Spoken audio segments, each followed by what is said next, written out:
Welcome to the Total Soccer Show Weekend Review. If you're having Clasico problems, I feel bad for you, son. Barcelona have played 4 this season and they've lost none. Real Madrid had a lead and could have closed it up, but now it looks like they'll lose the league, along with both Spanish Cups. In the Premier League, there were sorry displays from Spurs and Man United, while Southampton had their record-breaking low point tally righted.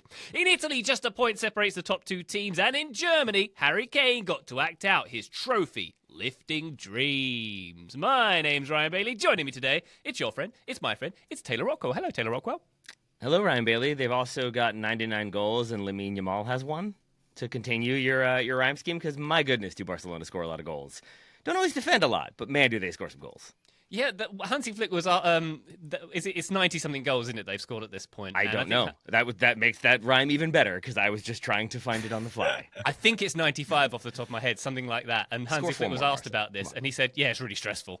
It's really, it's quite fraught the way we play. It's like, yeah, it is. Yeah, we know. You're doing it to yourself, Hansi. If only we could find the guy who did this.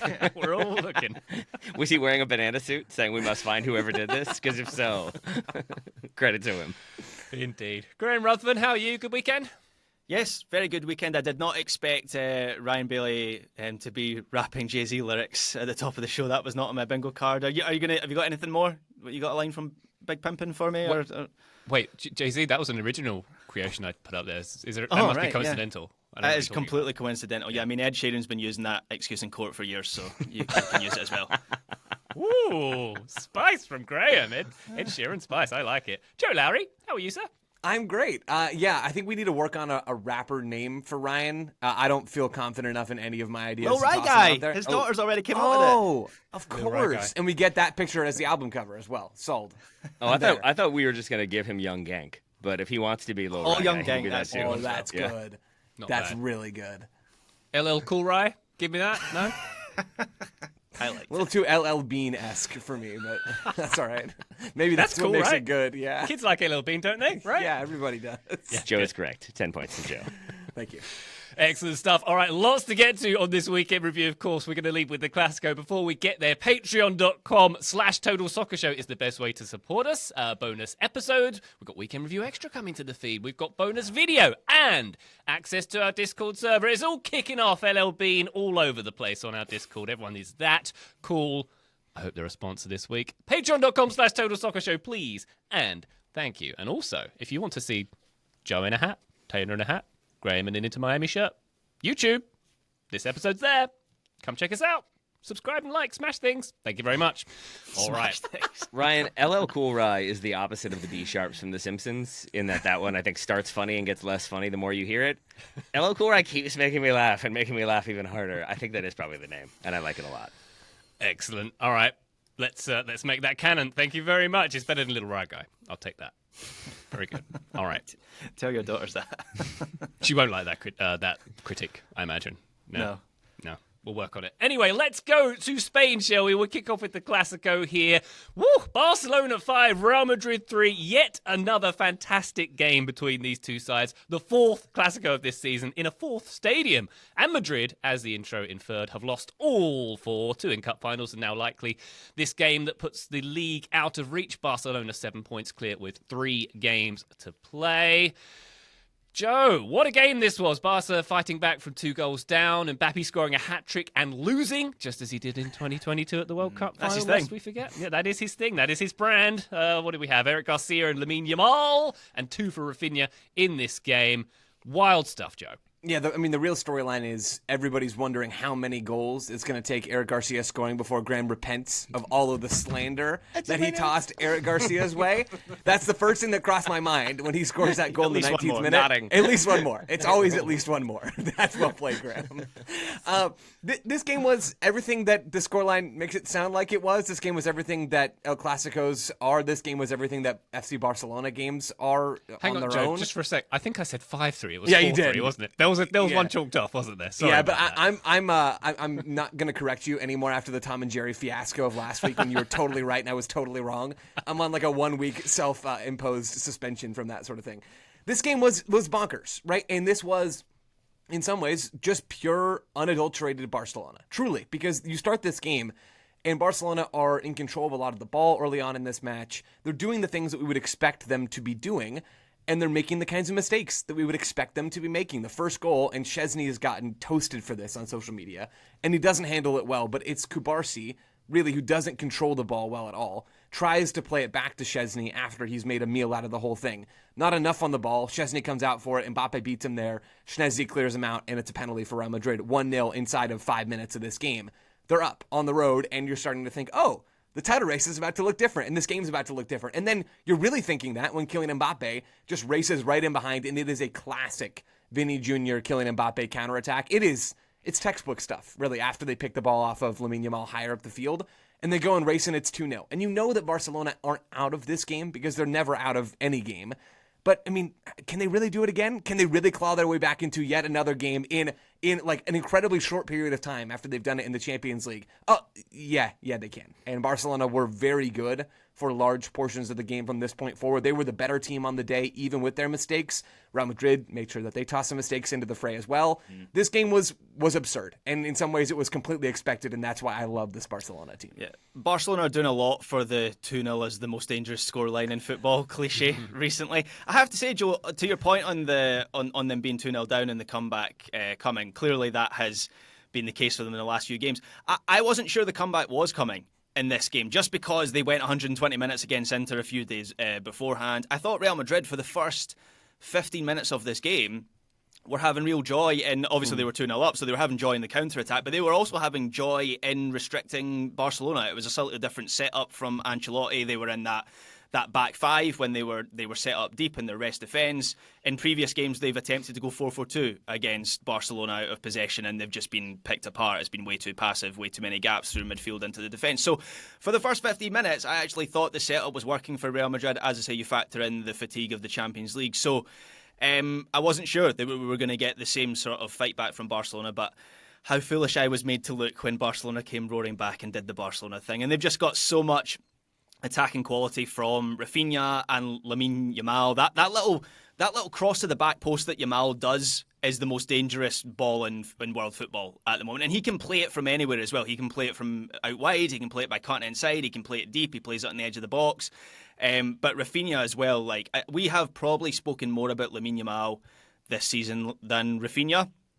I will think of this as Rafinha's title. And the title's it's pretty much done at this point. It's 7 points that Barcelona have at the top of the table. I think this was pretty much their coronation. But I will think of this as Rafinha's title. He's got 48 goal contributions, 17 goals in La Liga. And sometimes his shooting is a little bit wayward. Ryan O'Hanlon had a really interesting piece for ESPN last week on the best players in the world who are really bad at one thing. And he had Rafinha's weakness down as shooting, which I found really interesting, because if you'd asked me before reading that article, who's the best shooter in world football, I might have said Rafinha, but basically he takes so many shots that his conversion rate is actually really low. But in this game, he was on point. And when he does have games like this, he's been pretty much unstoppable this season. And Barcelona have been unstoppable in La Liga. They have clearly been the best team this season, and I don't think anyone can have any arguments that they are going to be the champions. Yep, agree entirely. And we'll just add, I think it was a really interesting game to watch. This is when I watched after the fact, kind of knowing how it was going to play out and seeing it then live, or not live, I guess live to me, like seeing Real Madrid go up 2-0, but still kind of feeling like they were looking around like, we're doing it, right? This is what we're supposed to do. Like, I think from my like amateur experience, make of it what you will, like you can have those seasons when like things just aren't going well, even if your team like won the title the season before, and you're not really... It's just not clicking the way it was. And so even when you are ahead, there is a sort of like, this feels right. Are we doing it right? Are we doing it, everybody? And you don't have some of just that like automatic play. And that's what stood out to me, was how even when they were 2-0 up, Real Madrid, there is just still a clunkiness. There is an awkwardness. There are players out of position. There are miscommunications. There is not just this like ruthless efficiency. This game is over. We are going to just like kill you with passes and kill you with more goals now. And by contrast, Barcelona looked like the Real Madrid of old, at least the Real Madrid in the Champions League. And it's not just the Lamine Yamal Trivela that almost comes off with the Rafinha header that would have been exactly like the Luka Modric Trivela in the Champions League. It's just that they never back down. They keep finding ways. They keep kind of backing themselves to make something happen. And I do think Real Madrid played into that a little bit with the way they would send numbers forward at the most inopportune moments, the way they would sort of fail to track certain players. You might want to mark Lamine Yamal in the box, just saying. It was notable to me how much Real Madrid continued to look shaky, even 2-0 up. And Barcelona, to their credit, while 2-0 down, continued to just have that belief of, we're going to find a way through. Let's just keep going. Yeah, and that was kind of illustrated, Taylor, by the mix-up between Mbappe and Ceballos in the middle of the pitch that directly leads to not Lamine Yamal, it's Rafinha that scores that goal to put Barcelona 3-2 up, where the two of them bang into each other, and then Barcelona or Real Madrid are completely wide open. And also to your point, even the things that I thought Real Madrid were getting right after a while started to become a weakness. So one of the things they started out doing in this match, in the first half certainly, was they were going very long from Valverde into space, and either they were picking up that ball or they were picking up the second ball, which is how they got into the situation for the overturned Mbappe penalty in that first half. The problem with that was Barcelona then dropped Frenkie de Jong back a little bit into that back line, and so the ball was just coming back at Real Madrid, so they started to play out from the back, at which point Barcelona are swarming them. So even the things that worked for Real Madrid became an issue, and by the end of the second half, it was Real Madrid, you could see the cogs were turning of like, what do we do here? We have no answers to get through this Barcelona team, besides just, I guess, playing into space and behind their back line, which is always an option against this Hansi Flick Barcelona. But always. There are certain things Barcelona have figured out about playing this Barcelona team. I think their runs are certainly better timed than they were early in the season. But in terms of the rhythm and possession structures and attacking sequences, it still feels very rough and very primitive. The margins in this game, Graham, were surely a bit tighter than the narrative is suggesting. There, right? Obviously, Real Madrid have conceded 16 goals in 4 Clásicos this season. Barcelona have got their number. That is clear to see. But there was a few chances that Real Madrid had towards the end of this game where they could have, gone ahead. Is it Victor Munoz who came on? Yeah, and he had Victor the Munoz most wayward shot I've ever seen. And there's a few other instances where this could have been a very, very different story for Madrid, right? Yeah, I think of Real Madrid kind of as a moments team, though. Certainly in this match, like if I just watch, and I thought similar about Barcelona against Inter in the Champions League. I kind of came out of that match, and look, Inter did phenomenally well, and I guess they earned their place in the final. I came out of that match thinking I watched the best team out of that tie go out of the competition. And even in games, this is the thing with this Hansi Flick Barcelona, is every opposition team, regardless of who you are, is going to have an opportunity. They're just going to outscore you with the attacking quality that they have. But yeah, you're right, Ryan. Real Madrid did have opportunities. Interesting that Victor Munoz comes off the bench when Rodrigo was right there. That felt like a statement by Carlo Ancelotti, where he was very much a starting figure for this team, and he is falling out pretty dramatically of that front line. For games like this, anyway, against Barcelona, Brahim Diaz also comes on before him. So I think that speaks to how fearful Real Madrid are, rightfully so. Like I've spoken previously after these games that you can't play that front line of Rodrigo, Mbappe and Vinicius. But it just feels like every game against Barcelona for Real Madrid is played on their terms, and they just kind of have to feed off the moments. Yeah, agree with that. And I'll also sort of agree with some of what you're saying there, Ryan, about maybe the margins being a little bit closer than the scoreline tells us. Not as much because of some of the chances that Real Madrid had, because they had chances, no doubt about it. That Munoz moment, if Ryan wants to, Hanlon wants to write another article about player weaknesses, I think maybe he's got a head start there. Sample size, I'm sure, is big enough to do that. Not just because of the Real Madrid chances, because Barcelona missed chances too, right? Graham, you talked about Rafinha being on point in this game. There are opportunities that go awry for this Barcelona team. I think those pretty much even out over the course of this match. Why I think the margins were a little bit closer was because Real Madrid, sort of unforced by Barcelona, just shot themselves in the foot multiple times in this game. You run through the goals themselves, and this doesn't account for the other chances that were there for Barcelona. But if you run through the goals themselves, only one goal is where you're maybe one that's going to prompt you to tip your cap and say, all right, that's well done. And that's the Lamine Yamal goal in the 32nd minute.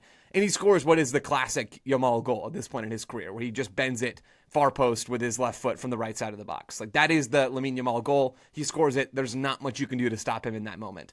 The first goal for Barcelona is a corner kick. Not ideal marking there. Eric Garcia, Graham's boy, scores. The third goal, Graham already detailed it. It's Real Madrid turning the ball over. And it's a horrible spot for them to turn the ball over because their structure is not set for them to be able to absorb that quick counterattack, right? They don't have their rest defense set because they didn't budget to lose the ball in that part of the field, because you don't really lose the ball in that part of the field if you're Real Madrid. Joe, and then there's this... Yeah, Taylor, go ahead. Can I jump in there really quick? Because I wanted to make that point earlier and totally agree with you. And you can see it with it's Lucas Vasquez, who is basically, he sees the Mbappe-Ceballos moment, but sees them both on the ball, and it's like, oh, obviously we're Real Madrid, and we're going to keep possession. I will start a 20-yard run forward, and sprints forward as they're turning the ball over, and that's why he is so wildly out of position. To your point, it's those types of mistakes that I feel like they don't always make, or didn't used to make, that now are sort of opening them up even more than they already were.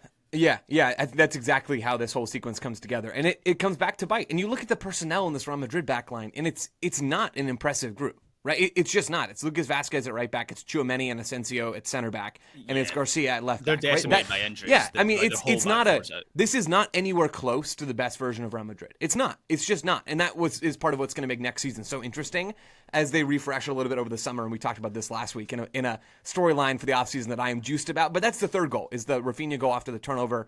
Lucas Vasquez is out of position. I don't really think that's on him, first and foremost. Then the fourth goal is on Lucas Vasquez, where he loses the ball to Rafinha in his own box. I mean, it's mistake after mistake after mistake for Real Madrid. And somehow, we still come into this episode talking about how scary Barcelona are for themselves and how nervous Hansi Flick is. And all those things are true. Barcelona do not have near the amount of control that most of the best teams in the world do.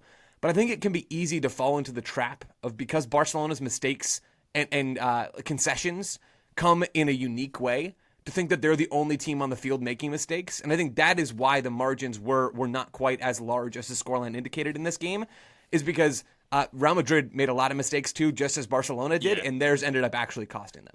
Yeah, I think that's entirely fair, Joe. I've actually struggled to get my head around the last few Barcelona matches that I've watched, just because there's so much has happened, there's been so many incidents, and it's difficult to get a feel for rhythm and setups. And Michael Cox, I saw on Sunday, he was posting about this, about how Barca games at the moment are basically just highlights packages. And I totally get what he means. I think he was making the same point. Obviously, he's, for people who know Michael Cox, are familiar with his work, he's a tactics writer. And I find the breakdowns of these Barcelona performances like really quite difficult and a little bit weird, because if another team comes back from 2-0 down, I'll find it a little bit easier to highlight, well, here's some of the things that this team did to come back from being down in this game. With Barcelona, more often than not, I find that it's like, well, they gave the ball to Lamine Yamal and he did some stuff, or they pounced on some opposition mistakes, which is what happened in this game. So as good as Barcelona are to watch, I do find them a little bit difficult to analyse at times, and I think that's been particularly acute with the last 2 or 3 games that we've watched of them. I mean, but Graham, didn't you just analyze them really well? Like, it is either individuals showcasing creativity, or team attacking play, or the opposition shooting themselves in the foot, and then those other 2 things happen even more readily.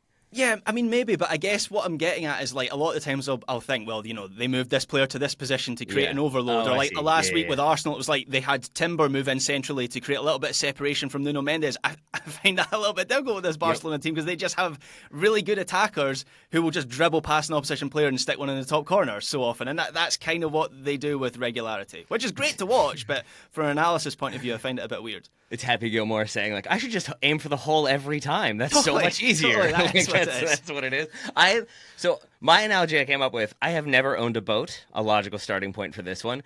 My understanding of owning a boat is that it is a constant war against water. And all you are doing is trying to make sure that water cannot get in, because water will find a way through. And I feel like Barcelona are the ocean in this scenario, that if no matter how well you defend, no matter how much you do to maintain your boat, they might still find a way through, as Inter learned with that the Lamine Yamal goal in the first leg. However, if you are Real Madrid and you are hammering nails into the side of your boat, being like, well, that shouldn't have any impact, I think that might have an impact, and maybe is letting that water in more readily than it might have been otherwise. So, I think of it that way. If Barcelona will just kind of keep coming at you, and will eventually likely find a way through. Whether or not they take the chance when they do is sort of up to them on the day. But if you are also wide open and, I guess, again, setting your boat on fire to be like, I wonder what will happen here, chances are the ocean's getting in, Barcelona's winning. Well, there you go. Barcelona very much making waves this season, of course. They are sailing towards the league title. They will wrap it up on Thursday. Do another one. I just have one. Yeah! See the bilge pump of Barcelona. Is that a thing? That sounds a bit like Guns. You sure you haven't owned the boat? No. I have watched Jaws a lot, so that's pretty much the same thing. Well, you're going to need a bigger boat in that case, aren't you? Yeah. The Barcelona will win the league on Thursday if they get victory against their neighbours Espanyol, or if Real Madrid lose to Mallorca on Wednesday. Everyone around Jamie Vardy's house for Barcelona to celebrate that one on Wednesday. We shall see. It was lovely, by the way, to see Travis Scott on the shirts of the Barcelona team and in the stadium as well, hanging out with Thierry Henry and Terry Crews. Yeah. According to my notes from Wikipedia, Travis Scott is a musical artist, Graham. Oh, come on. Don't do that to yourself. Yeah, he was having a great time. What a crew that is, no pun intended. Terry Crews, Thierry Henry, and Travis Scott. Did you see the clip of them or Terry Crews doing the Thierry Henry smirk afterwards? He was pretty Did good I read at your it, newsletter, Graham? Yes, I did. Yeah. Casual plug. Subscribe. Like and Was it casual? subscribe. Smash it. Okay. Very good. All right, on that note, let us take a break. When we come back, we're going to go to the Premier League and much more. Join us then. Total Soccer Show, welcome back to the weekend review, everybody. Before we leave Spain, just a quick note for Atletico Madrid had a 4-0 win over Real Sociedad over the weekend too. Alexander Soloth had a pretty good game by all accounts. What was that, 23 minutes, Graham, for 4 goals? Not bad. Yeah, and a hat-trick within the first 11 minutes of the game, and 4 minutes between his first goal and his third goal, which has to be some sort of record. So, yeah, he got hot. And 3 of the finishes are absolutely ridiculous as well. He just blasts it into the back of the net. And he's had a weird season, Sorloth, because he's got 21 goals this season, and yet I don't know if anyone would really say he's raised Atleti's level this year, but this was an absolutely ridiculous game for him. Was indeed. Atleti solidifying third place in La Liga. Let's move over to the Premier League, shall we? Liverpool versus Arsenal. Not that long ago we were sort of touting this as maybe a title decider. Not so much. Liverpool 2, Arsenal 2. Arsenal coming back from 2 goals down in this one. Mikel Merino getting sent off after scoring the equaliser here. A lot of the headlines, Graham, are about Trent Alexander being booed by his own fans for having the temerity to be raised by the club and then win everything and then go somewhere else after he'd won everything. How dare he? Yeah, that is the big talking point. Partly because this was a nothing match. I mean, after Forest's result, I think last Monday night, where they dropped points, it was pretty much guaranteed that Arsenal have got a top 5 place. Of course, Liverpool have already won the title, already celebrated that. So, bit of a nothing match. We needed something to talk about coming out of it, and that has been the Trent Alexander-Arnold reaction, which. Yeah, I was surprised to hear that level of negativity towards him. I didn't expect him to be cheered. I knew there had been online abuse. I mentioned it last week on the show. I also mentioned on the show last week that maybe there would be a difference between a lot of the reaction I'd seen online and match-going fans. Not so much. What I should say is there were some smatterings of applause, but a large portion of boos as well. And I just find it a bit sad. I don't think he deserves a booing. And this has been a whole discourse with Liverpool fans telling other fans not to tell them how to feel. Jamie Carragher said that last week, and then this week told Liverpool fans how to feel because he said that it was unacceptable to boo them. So yeah, I mean, I just find it a bit sad. They are entitled to boo, I guess. I am also entitled to say and think that's quite poor of them. That is your entitlement, yeah. Graham, I think I share your sort of confusion on it because on the one hand, I think every club has probably experienced a player everybody likes or wants to stay leaving for perceived greener pastures. I think no one likes feeling like they aren't the greener pasture, and so I get that frustration. At the same time, I like to believe that I'm a person who would sort of you cheer the people who got you where you are, and you sort of show in that way that like, you can move on, but we're still going to be the club we are and as happy as we are. But then if you're like applauding them, then are you sort of sending a message that we're an aspirational club who don't like have like the percent like we're not at that level that we're like, yay, good for you, you're getting this move to a bigger club. I didn't expect that. Yeah, right. It's a conundrum, but I think I say all that to say after the booing, there's a little bit of the smattering of applause. There's like maybe 2 seconds, and then you start to hear the Liverpool song, like not You'll Never Walk Alone, but the like Liverpool, like that starts to pick up. And I think that's probably the ideal response is you sing about your club in that moment. You don't focus on the individual because it's conflicting emotions. You sing about the larger club that unites you all. And I feel like in that way, you communicate the positivity rather than booing a guy who maybe deserves it, maybe doesn't, but is going to end up being a contentious thing in a moment that shouldn't be contentious. At least Conor Bradley has his own song now. There's only one Yes, Conor Bradley that was given a good airing during this game. I just find it a little bit ridiculous, frankly. There's got to be more than one Conor Bradley, I'm just going to say. Oh, yeah, for sure. Probably in that stadium. Probably. Yeah, you're quite right. There we go. All right, Liverpool 2, Arsenal 2. Elsewhere, Newcastle with a 2-0 win over Chelsea. Joe, what do we make of this one? Newcastle, pretty impressive. Chelsea, there's a narrative out there that I've seen a few places that they were, I suppose they were, when Nicola Jackson was sent off, they improved. Yeah, there were stretches of the second half where Chelsea were playing through Newcastle, and it looked like Newcastle might not just bend, which they had already done, but actually break in this game. That didn't end up happening, and Bruno Guimaraes scores a ridiculous deflected goal in the 90th minute. But this game is sent to bed. Newcastle started this match so well, and it's good that they did, because it turns out that they needed the momentum and the goal edge that they had early on in this game. They come out at like 1,000 miles an hour in this game, scoring inside 2 minutes. And the goal that Sandro Tonali finishes is, I think, a really good example of some of the energy and tactical diversity that's made this team special. Obviously, the talent is at the foremost of all that. But it's Anthony Gordon who's played in over the top, and Newcastle lose possession. And Sandro Tonali goes, and it's part of this team-wide counter-pressing sequence. They win it back, and he continues his run. He moves into the box. The ball's played across to him, and he finishes over at the back post. Newcastle, early on in this game, tested Chelsea with those kinds of runs in behind from Gordon on one side, from Harvey Barnes on the other side, of what was really a 3-4-3 for them through long stretches of this game. And in between those direct runs over the top and between their aggressive counter-pressing, Chelsea sort of looked like they got punched in the mouth and didn't exactly know how to respond. And then Nicholas Jackson elbows Sven Botman, and he gets sent off. I don't know how malicious it was. I do think the red card was the right decision. But Chelsea, to their credit, grow back into this game. They had just shot themselves in the foot, to use that expression for the second time on this show. One too many times in this game, and ultimately their efforts in the second half and towards the latter stages of the first half just didn't end up mattering. Yeah. Newcastle with third, Chelsea in fifth. 2 Champions League teams next season as the table stands. Graham. Just when you say that, Newcastle in third, they've had a slow boil of a season, but they've peaked at the right time. If they finish third and they've obviously won a trophy this season, that's stating the obvious here. That's a really solid season and platform for them to build on. And I don't know whether this is just knee-jerk, having seen them, as Joe says, press to life at Chelsea for the first half of this game, but you add 2 or 3 key pieces to this team over the summer, and I really think they're starting to get there towards the top of the Premier League table, if they're not already there. When you see St James's Park like this, there are times when it really does feel like going into the Lions' Den, and that was certainly the case for Chelsea here, and they've got such an advantage in that sense. So yeah, plenty for Newcastle to feel positive about right now. Absolutely. Aston Villa getting some positivity this weekend as well. A 1-0 win at Bournemouth. Ollie Watkins becoming Villa's record Premier League goal scorer with goal number 75. Villa in 6th, Graham, right in that European mix too.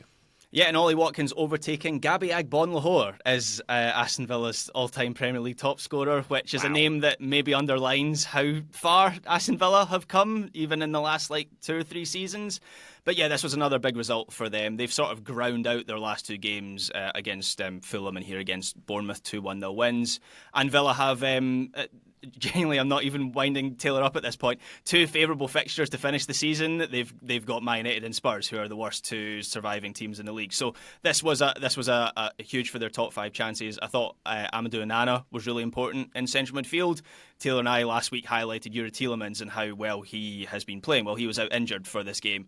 Onana comes into central midfield, a very different sort of central midfielder, but he was excellent on the defensive side of the ball, also really effective at driving the ball forward through the middle.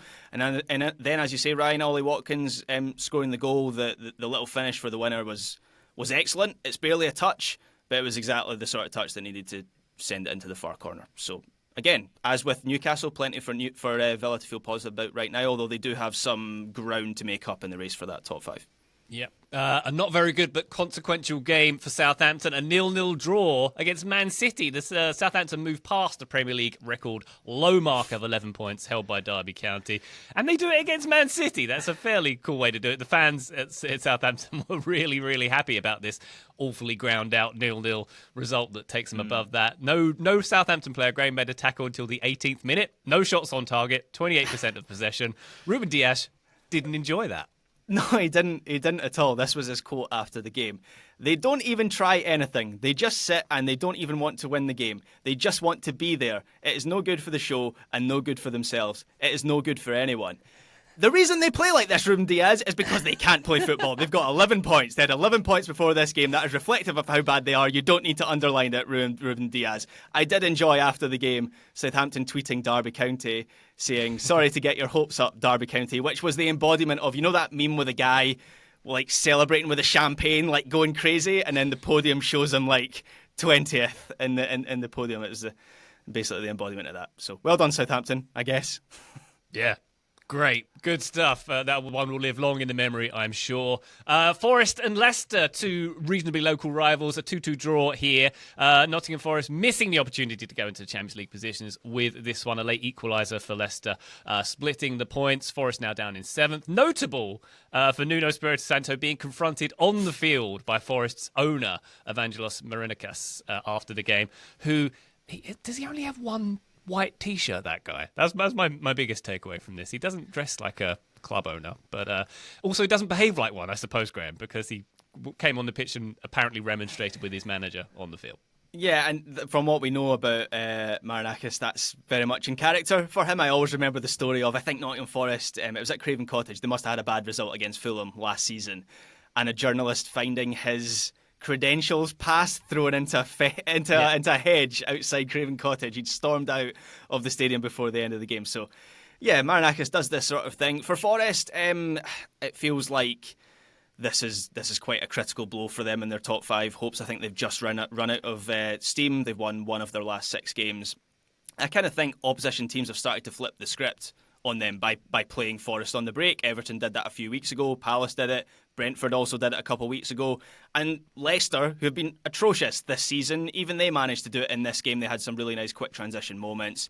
The other thing was that Murillo was missing, and I think you could see in the Buonanotte equaliser for Leicester that Forest are just not as solid at the back when you don't have that Milenkovic and Murillo partnership, and it was Morata that comes into that back line, and you could see that they were slightly disrupted. They didn't know who was to step, who was to close down. So, yeah, they've been disrupted at the wrong time, and unfortunately it looks like they are going to do a Leicester, not in terms of winning the title, but being, remember those couple of Brendan Rodgers seasons where they were in the top 4 for the full season and then dropped out right at the end? That seems to be what's happening here.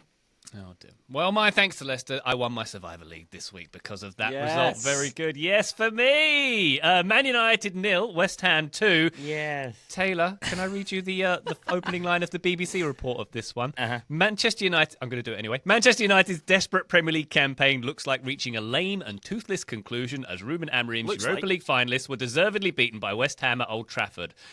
That's quite an opener for a Man United fan to read in the year of our Lord 2025.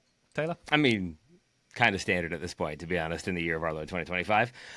It is weird how the narrative has been like, oh yeah, but they're preparing for the Europa League, so they can just throw the league right out the window. Like, is that the way soccer works? That you can just not be good in one competition at all, but okay in the other because maybe the teams aren't quite as good? I don't know. I guess it is, but it's still weird to me that they're not even like trying to be better in the Premier League. Like, no form or consistency needed. I guess I'm baffled. I have more thoughts, but Graham, go ahead. No, I just thought it was notable that Ruben Amorim seemed to bat away that suggestion after the game, where I think a direct quote was the Europa League doesn't matter in the grand scheme. And he's totally right, by the way. He is totally right. It's just peculiar to see a manager in that situation not take the olive branch that you're being offered in a PR, like public speaking sense. So maybe I have drunk the Ruben Amorim Kool-Aid or Flavor Aid. I forget which one. But I think his post-match comments are very interesting he has seen what has happened before him and is learning from it.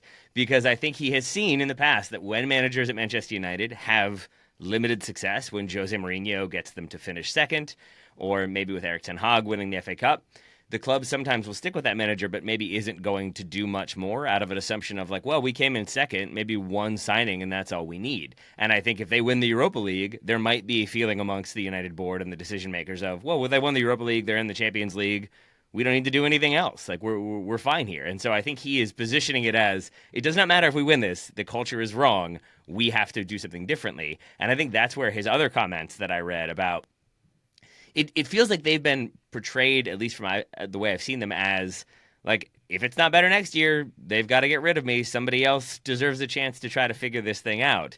And I feel pretty strongly that what he is saying is basically, if there is not a change this summer, The quote was, "The culture in the team, I have a feeling we need to change that. We need to be really strong in December and be brave because we will not have a next season like this. If we start like this, if the feeling is still there, we should give space to different persons." And he's talking about himself there, basically saying, maybe I'm not the right guy, but I fully see that as, if you all don't buy into what I am saying and give me the people I need to change this mentality, I will leave. You should fire me, and someone else can come in and try to fix this one because I understand what's going wrong, and if you all don't kind of get in line with what I'm thinking, then it's not going to change. And whether or not he is correct in that assertion, I do not know, but I appreciate that he is, I think, not letting the kind of narrative like write itself or control itself, but he is trying, I think, to put himself central in the, we have to make changes, there have to be difficult decisions, and I have to be central to those difficult decisions or nothing's going to get done. Wow. Sounds like it's all going great at Old Trafford. Oh, yes. Big Sir Jim and the culture he's instilled of work to treat, sounds like. Ooh, Yeah. they fired another tea lady while we were recording. So, yeah, I think that should fix it. There we go. Ruben Amarin, milk and 2 sugars for me, please. It sounds like you're up. Still working with that broken iPad, too. Okay, we'll talk about slightly broken things. Tottenham with a 2-0 defeat at home to Crystal Palace in the please don't get any injuries, we've got a much more important game coming up derby, as well I'm now dubbing this game. Pretty rotated Tottenham side here.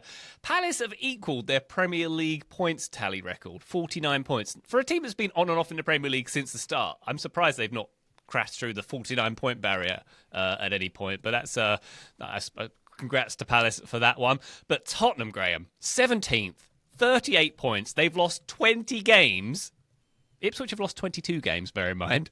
And they've got a +4 goal difference. Make the math work for me. I don't know.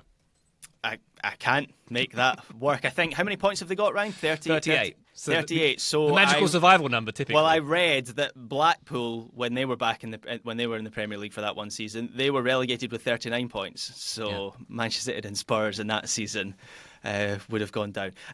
This is a weird one where I feel like we've spoken about this all season, right? Spurs and Manchester United being so bad. At the same time, I feel like it hasn't had enough coverage. Like, Spurs and Manchester United are the worst teams in the Premier League, with the exception of those 3 championship sides, essentially. That is completely unprecedented. I never thought I would see that in my lifetime. I do think it's a factor that both of those teams have probably tanked the last couple months. Spurs games in particular just feel like a kickabout at the moment. At least with Manchester United, there's that like toxicity at Old Trafford that gives it some form of. It feels like there's stakes with when Man United lose games. There's an edge. Whereas like Spurs are just like, oh well, the season ended months ago. It's bizarre. I've never really seen anything like it before. All right. Well, there's a grimace on Taylor's face we're going to try and remove as we take a break. When we come back, we're going to look at the Bundesliga and Bayern Munich's celebration, Serie A, MLS, much more. Join us then. Total Soccer Show, welcome back to the weekend review. Oh boy, Graham, it's hotting up in Serie A, is it not? Now just 1 point separating Inter and Napoli. The gap has been closed once again. So Napoli with the 2-2 draw with Genoa, which was perceived largely to be one of their easier games with Genoa with not much to play for. Napoli twice giving up the lead in this one. What do we make of it? And try and get through this without saying the word McTominay. I dare you. I can't. Oh, come on, I can't. Just do McFratney or McFrappe, whatever it is. You know? Graham, the first note I have to interject.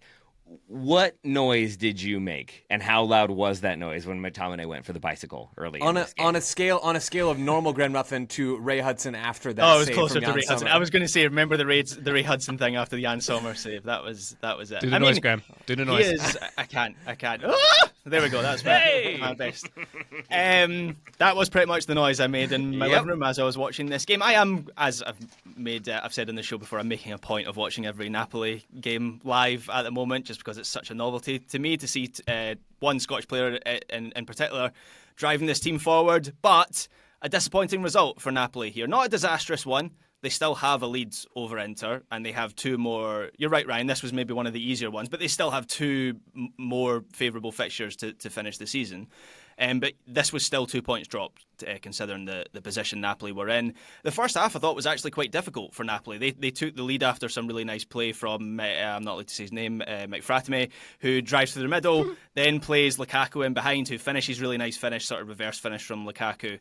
But Genoa really started to impose themselves on the game. Lobotka comes off with an injury. Genoa, whether as a consequence of that or not, start to gain a foothold on the ball, started to get players into the opposition half. So it wasn't too surprising when they equalised. That goal had been coming for Genoa. The second half, though, I thought was complete dominance for Napoli. And the second goal comes from, again, McTominay drifting out to the left. He then feeds Raspadori. He punches this pass into Raspadori.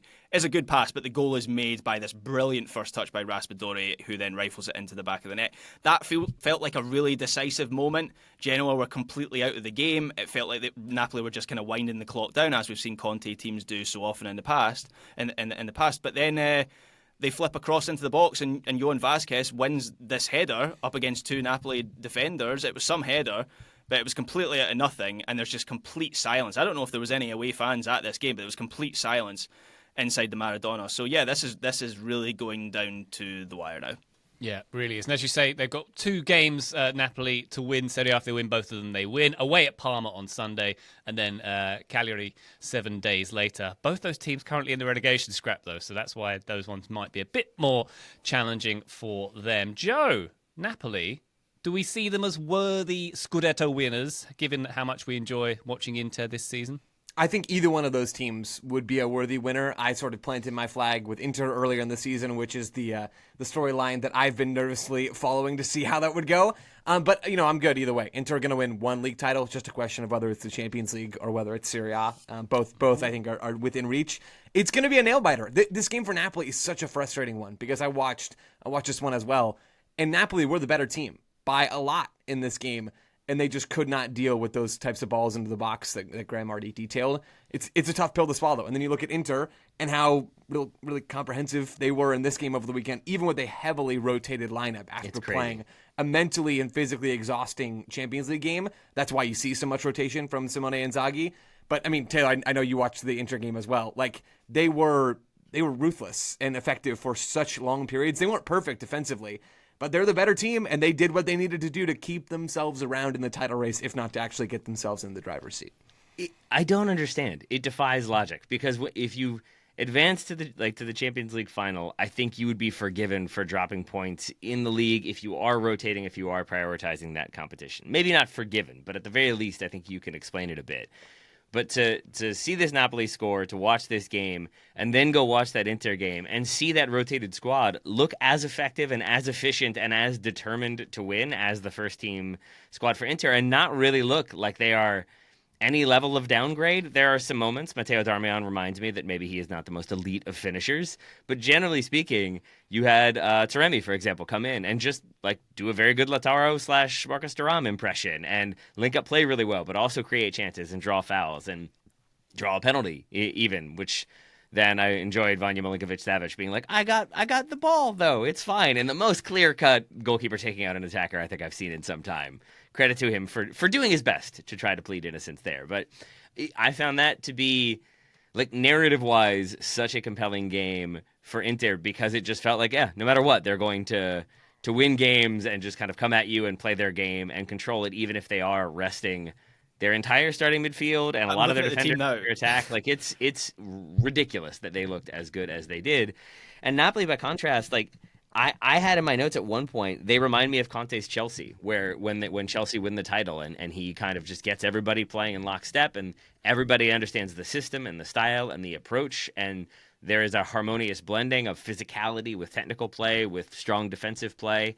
And yet, to Joe's point, it's a basically switching off and a ball to the back post, and then I think it's young William Gilmore, who is no longer that young, giving a ball away when he kind of doesn't need to, that I think leads to the second goal. It's just little mistakes and little sort of moments of switching off that end up being the difference in this one and maybe in the title race, because by contrast, you have an Inter team that's rotated, not having that switch off, not having that downturn in form. It makes for a really compelling title challenge, and I'm very excited for what's to come.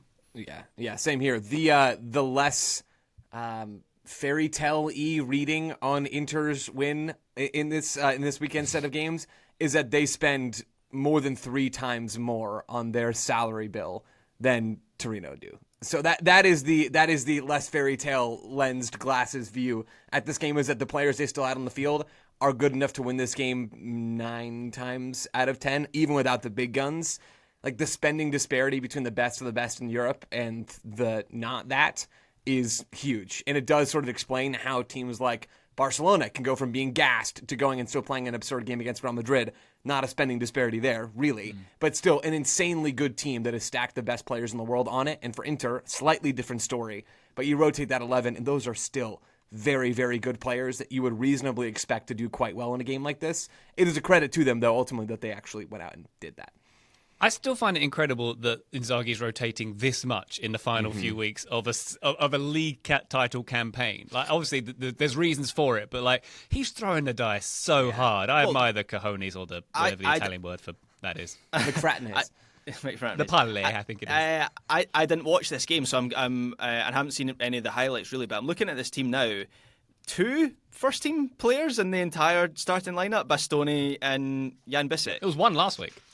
Yeah. It's And nuts I think at this stage of the season. you do have, Dumfries and DeMarco come on for the second half. Çalhanoğlu, Barella get about half an hour. Acerbi gets 10 minutes. But Sommer and Thuram on the bench. Other players missing due to injury or reported injuries that they're recovering from. But Ryan, like, I am totally with you that I don't understand what he's doing, Inzaghi. Like, because is he a genius who just knows that his players will keep it going and understand the system regardless of who is around them? Or is it, we're in the Champions League final, that's what I'm going to prioritize?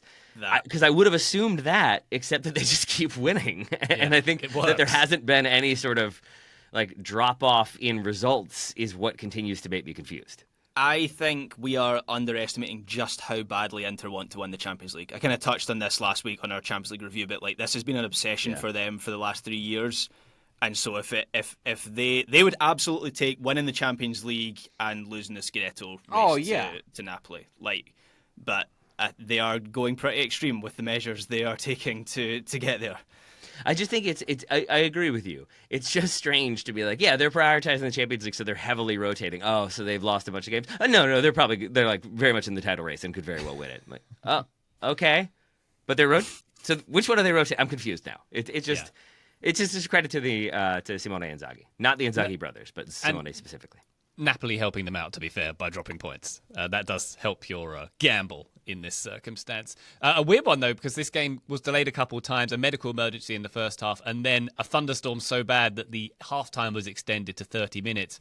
A nice harbinger for the Champions League final, when surely a halftime show is going to extend the half-time by at least that amount of time. Woo, indeed. There we go. A couple more results to speak of in Italy. Milan with a 3-1 win over Bologna on Friday. That's a nice preview of Wednesday's Coppa Italia final. Same teams taking part there. Jimenez with a brace and Christian Pulisic back on the score sheet for that one. Another 3-1 victory. Como over Cagliari this weekend. Como have won 6 games in a row. Yeah. They were in the relegation fight a few weeks ago. They are 10th now. Graham, incredible stuff from them.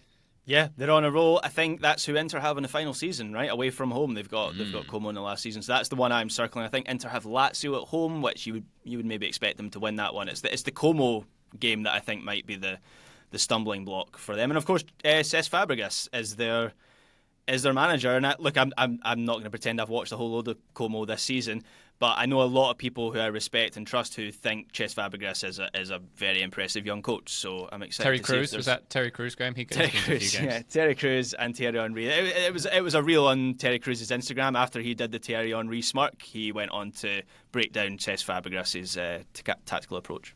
Yeah, is there anything that man can't do? Wonderful stuff. The Como with the 3-0 win over Cagliari. Cesc Fabregas, by the way, linked to Bayer Leverkusen and Roma with the next season's jobs. That was the point I was trying to get to, as I'm kind of interested to see what happens with him this summer, because it does feel like there's pretty strong interest. Something gonna happen, it seems. All right, let's go to the Bundesliga, shall we, where Bayern Munich had a 2-0 win over Gladbach. Thomas Müller starting his final home game for Bayern, his 750th appearance in that shirt. He got a nice guard of honour when he was subbed off at the end, Graham, and he also told a weird joke on the field for no particular reason.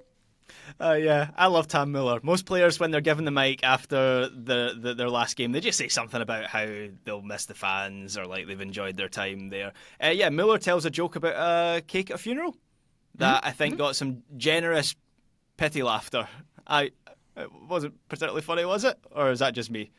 It was funny. It was just wildly out of context, I thought. Right, yeah. Maybe that's what I just found it a little bit. But I love him. He's great fun. Yeah, very good. And of course, the narrative here for the English-speaking media, Harry Kane lifting his first career trophy. There was a classy moment, Manuel Neuer letting both Thomas Muller and Kane and Eric Dyer get their hands on the trophy before he did, which I thought was quite a nice thing to have done. And by German fans being German fans, despite this being a game of celebration for Bayern, a huge banner behind one of the goals I think you might have seen on the broadcast, which translates to, "Your shirt designs are a disgrace for our club for years. Stop taking the pee out of our fans." They were wearing like a weird kit for this game, despite it being a home game. But they are having none of this commercialism that is being rammed down their throats, apparently. Wonderful. Just still so funny to me that Harry Kane moved to Bayern, and the obvious thing was last season he's going to win the title. And he had to wait an entire extra year to actually get his hands on the trophy. I know he did this whole bit last year. It just never ceases to amaze me that was the whole thing, and it took so long to actually make it happen. Shout out to Harry Kane, I suppose. Yes, indeed. Elsewhere in Germany, Werder with a 0-0 draw against Leipzig. RB Leipzig missing out on Champions League qualification for the first time in 7 years. The Klopp effect not happening there. I think Salzburg and the F1 team are also struggling. So no wings for Rasenballsport at the moment, it seems. Unfortunate there. Also to note, Borussia Dortmund coming back from a goal down to win 4-2 at Bayer Leverkusen, keeping their chance of a top four finish alive, but a farewell, Graham, for Xabi Alonso as well here. Yeah, his first match since he announced that he is officially leaving Leverkusen at the end of the season, and he was in with the fans at the end of the game who weren't booing him despite the fact he's going to Real Madrid at the end of the season. Interesting, just saying. But yeah, it feels like this Leverkusen team is going to be broken apart this summer. Jonathan Tah has said that he's leaving at the end of his contract as well, so it was his farewell. Two, there's been interest or reporting around Jeremy Frimpong. Of course, loads of transfer speculation around Florian Wirtz, who in the last couple of days I've read has agreed to join Real Madrid and Bayern Munich and Manchester City. Just cover your bases. Yeah. What a flirt. I mean, he's good enough. He could probably do it. That's true. Yeah, he could. Or he's going to do a LeBron James decision-style TV show. But anyway, this Leverkusen team, enjoy them while we can for the last couple of games of the season, because I think this is very much the end of a cycle. Switching it to Dortmund very quickly. Graham, can I ask you one question before you do? Okay, those three names. What is I'm going to ask you in descending order. What is the percentage likelihood in your mind that all three of them play for Real Madrid next season? If you had to say, or what are the odds? How likely is that? 10%. It would be higher if you took Frimpong out of there. There it is. That's my next question. Wirtz is maybe 60 to 70%, it feels like. Interesting. Yeah. I would have assumed that Frimpong was one of the most likely ones with Tah, and then Wirtz would be the stretch. Well, I think just the point that Joe made last week about the optics of signing Alexander-Arnold and then going out and getting, despite the fact they're very different, and actually I think there would be some sense to it, the optics of going out and getting another right back would be a little bit peculiar. But Trent Alexander-Arnold can play centre mid. Gareth Southgate proved it. It'll be fine. I kind of wonder what role he's going to play, to be honest. But yeah, I think Jonathan the guy Tah who sits on the bench and applauds? Potentially, yeah. He's had enough of that after the last couple of weeks. Jonathan Tah would be good for Real Madrid, and Florian Wirtz would be good for anyone. So, based on this weekend, I would say that entire back line for Bayer Leverkusen would be good for Real Madrid, even if they conceded 4 themselves. I was going to say, yeah. So maybe not based on this weekend, but based generally. All right, there we go. I cut off Graham, though. Graham, were you going to say things about Dortmund? Sorry, Ryan. I cut you off. Just to very ask Graham quickly, if I cut him off. was going to Hey, say real quick, I'm going to cut Graham off to ask. You want to take this on Dortmund, Joe? No, Just to jump in, Graham, your thoughts on Dortmund? They've won. I've had enough of this. They have won their last 4 games. They're scoring for fun. They've gone to a back 3. That seems to suit them. More protection in the middle for the defence, getting support around Girassi. And Niko Kovac seems to have stumbled upon something towards the end of the season, so I'm interested to find out what this means for them going into next season. Probably nothing, because that's the Dortmund way, but right now they look pretty good. Probably nothing, the Dortmund way. Look forward to the documentary there. Very good stuff. One more league to check out is Major League Soccer. We'll have our show dedicated to MLS, of course, on Tuesday on the feed. But for now, Joe, a quick little roundup from the US. The scoreline that stood out to me from this weekend, understandably, is Red Bull New York's 7-0 win over LA Galaxy. What happened here? Yeah, a lot's changed since MLS Cup, huh? The Galaxy have now gone 12 straight games to start a season without a win. It is the worst start of any team in MLS history, not just any MLS Cup winner in the following season. No, any team in MLS history. The Galaxy are historically bad, and the Red Bulls just decimated them in this game. Galaxy missing Peck, missing Paintsel. Of course, Ricky Poo's still out injured. Greg Vanney doesn't have healthy bodies who can play good soccer right now. That's the reality. He's not finding answers. The players are not thriving. I think this game was sort of summed up with Mickey Amane just chipping the ball into the back of his own net in the 93rd minute of this game. They're just broken. Like, the Galaxy they're deep in that mental rut where every game for them is a quicksand game, and they're 12 feet further underground when the game ends than they were when they started, and they cannot climb up. It's bad. Credit to the Red Bulls. This one probably felt so good. So good. After you lose a somewhat tight game, an MLS Cup away from home, you come back and you just absolutely destroy the team that beat you 6 months ago. It doesn't really get better than that as far as a feeling goes of going to a game and seeing your team bag 7 goals against the team that you hate right now. Graham, this blew my mind, but also didn't, because that's where the Galaxy are. Yeah, and then Greg Vanney did the Phil Brown dressing down on the pitch at the end as well, which felt, I don't know, I always think that feels a bit performative, but is illustrative Forrest of where Stoner came on as well. It's impressive he got there so quickly. yeah, he got over in time for that game. Yeah, the Galaxy, you said it, Joe, they're just completely broken at the moment. They made Choupo-Moting look like Kylian Mbappe in this game with the amount of space they were giving him. Yeah, it was a great game for the Choupo-Moting stockholders amongst us. Shout out Taylor. All they got to do is play the Galaxy every week. Hey. I think I said this on a recent episode. Atlanta United are fortunate for many reasons this year that they're not getting talked about more. They should send the Galaxy a thank you note, because Atlanta lose this weekend as well. Their $45 million attack looks like a $4 million attack. There's just no chemistry between Morenchuk and the other guys in that group. They were second best against Chicago. Morenchuk did get to play a nice little volleyball game on his own to concede a penalty to Chicago that put them up 1-0. The Fire, Kuiper scores it. They never look back. Minnesota United beating Inter Miami 4-1 in what was a statement win, even if Miami aren't top of the Shield race, which they're very much not at this point. There is no faster way to make a statement in this league than by beating them. There's no faster way to get David Beckham's attention and have him in your Instagram comments. I don't know if anybody else saw that. He was telling Minnesota United to lose with some class or something to that effect. A bit irked into Miami's ownership apparently after this game. Minnesota were the better team, straight up. Jordi Alba had a horrific game defensively, where, Taylor, this was a great game for your can Miami actually win anything conversation that you conducted last weekend, or last week, excuse me. Not with defending like this, they can't. Jordi Alba was hilariously bad in this game. And then you have Marcelo Wigant on the other side just heading the ball into the back of his own net.